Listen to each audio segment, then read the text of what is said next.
తాకట్లో ఉన్న బంగారాన్ని విడిపించి ఆ రోజున మార్కెట్ ధర కట్టి మిగిలిన డబ్బును మీకు అందిస్తుంది కొమ్మూరి గోల్డ్.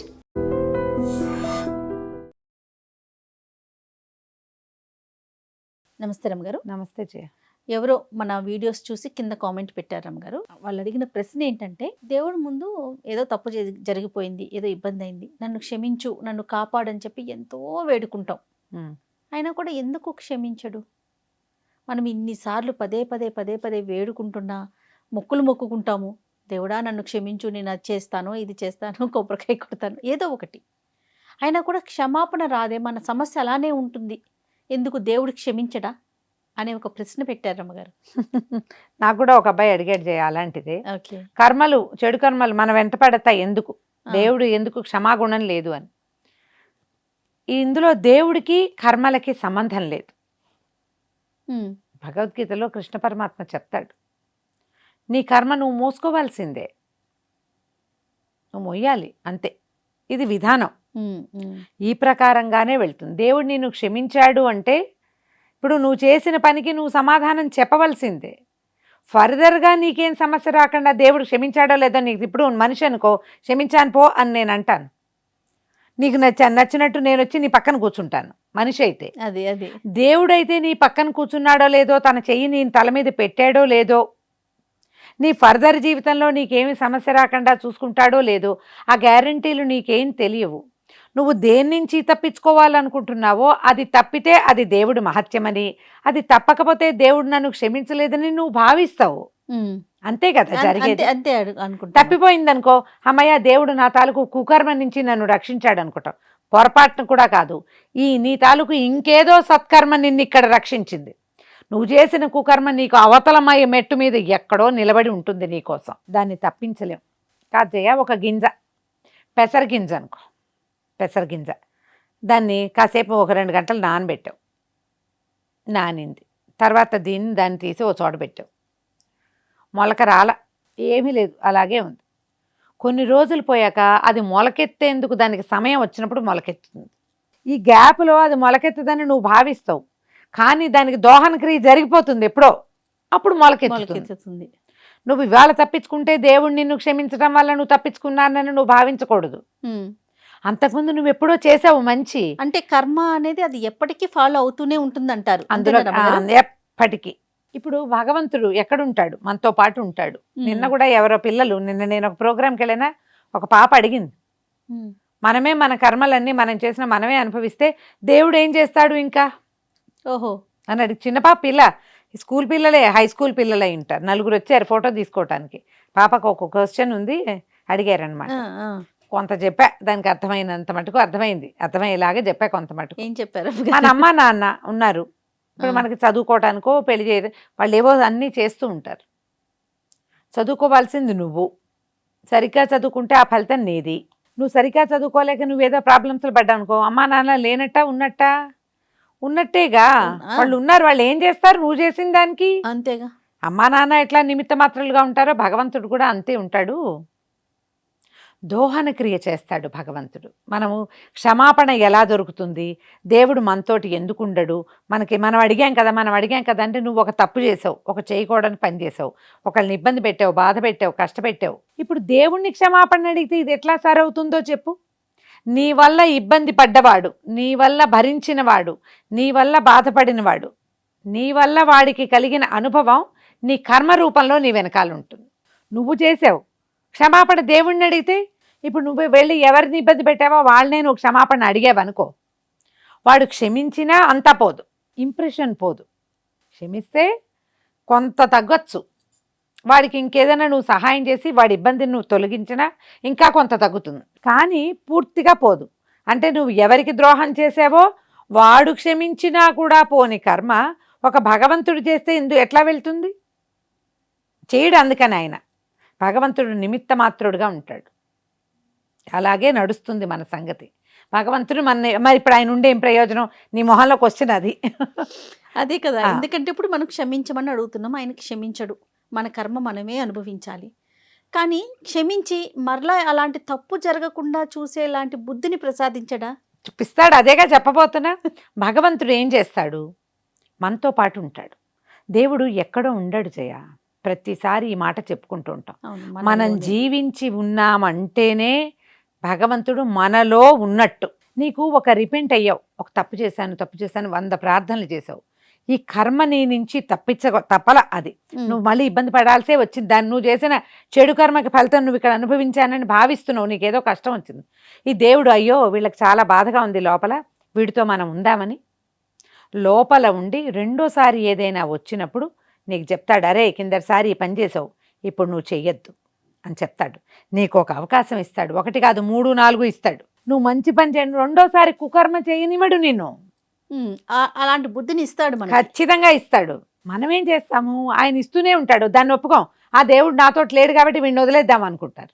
దేవుడిని వదిలేయటం అంటే ప్రాణం వదిలేయటం అమ్మా, ఖచ్చితంగా కదా. మరి కానీ వదిలేస్తారు, ఆ, ఏమనుకుంటారు, ప్రార్థన మానేస్తారు. అసలు నువ్వు బతికున్నావంటేనే దేవుడు ఉన్నట్టు, నీలోనే ఉన్నట్టు. నువ్వు దేవాలయానికి వెళ్ళడం మానేస్తావు, పూజలు మానేస్తావు, దేవుడు లేడు. ఎవరైనా మరణించగానే, ఎవరికైనా అనారోగ్యం రాగానే, మనకి ఏదైనా ఇబ్బంది రాగానే, ఏదైనా యాక్సిడెంట్ అవ్వగానే, ఏదైనా ఒక జరగకూడదు జరగంగానే దేవుడు లేడు, దేవుడు లేడు, దేవుడు లేడు, నన్ను కాపాడలేదు కాపాడబట్టే ఈ మాత్రం ఉన్నాను అనుకోరు. పైగా ఇదేంటంటే ఈ చక్రం ఇట్లా తిరుగుతూ ఉంటుంది. నువ్వు ఇలా దేవుణ్ణి గనక చెడు మాటలని ఆయన నుంచి దూరం జరిగిపోతే నువ్వు ఆనుకోవటానికి ఆసరా పోగొట్టుకుంటావు. దైవ బలం ముందు ఏది పనికిరాదు.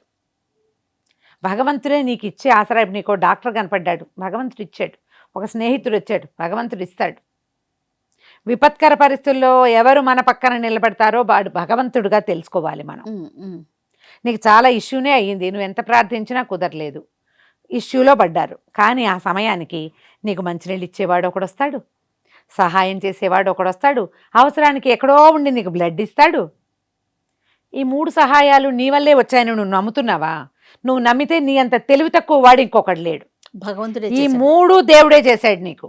ఈ 3 అమ్మా నాన్న చచ్చిపోయి ఒక పిల్లాడు రక్షించబడతాడు.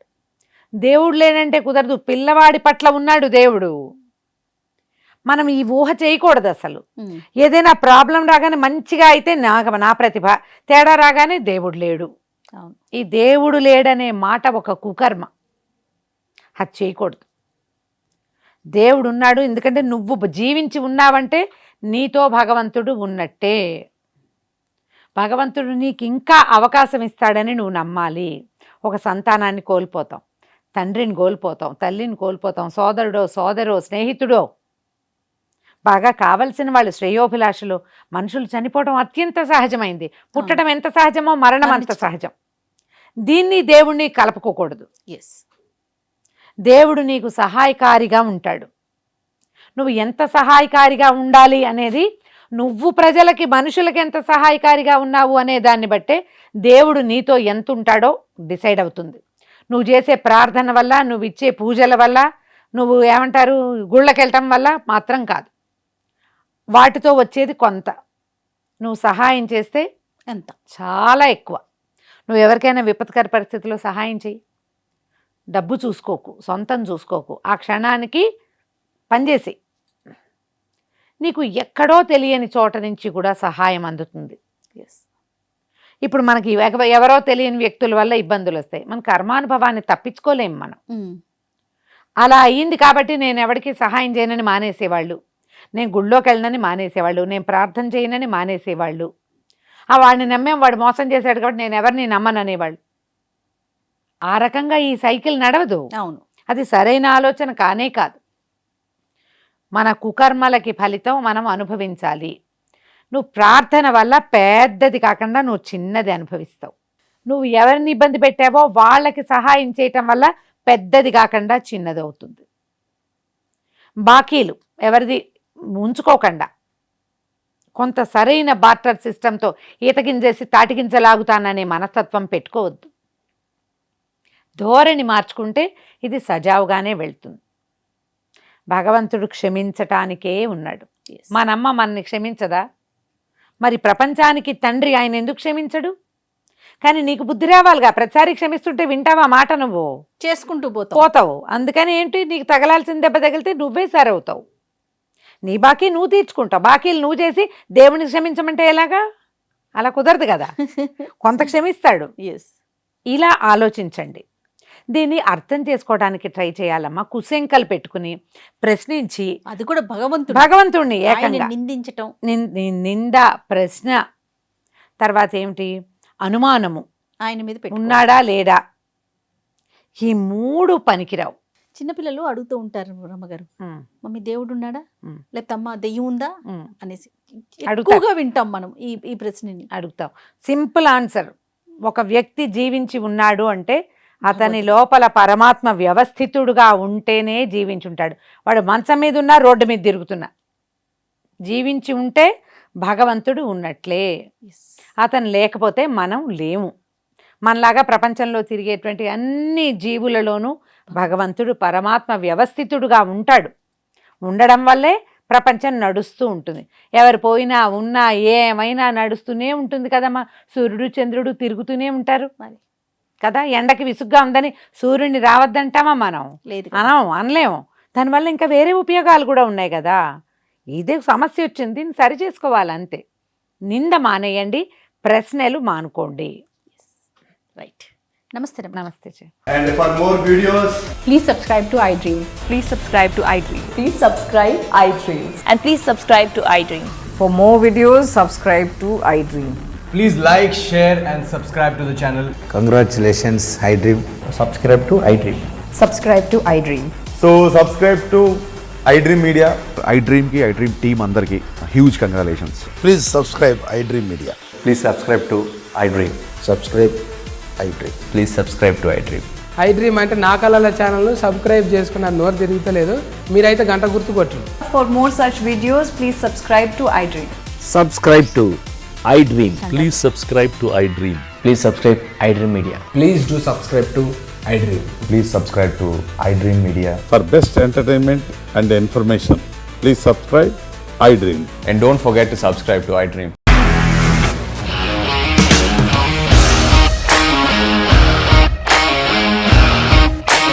ఇండస్ట్రీలో కమిట్మెంట్ ఇష్యూస్ వస్తే నీకు కూడా వచ్చినట్టు మార్నింగ్ తీసుకెళ్ళాలంటే కొట్టి పడేస్తారు.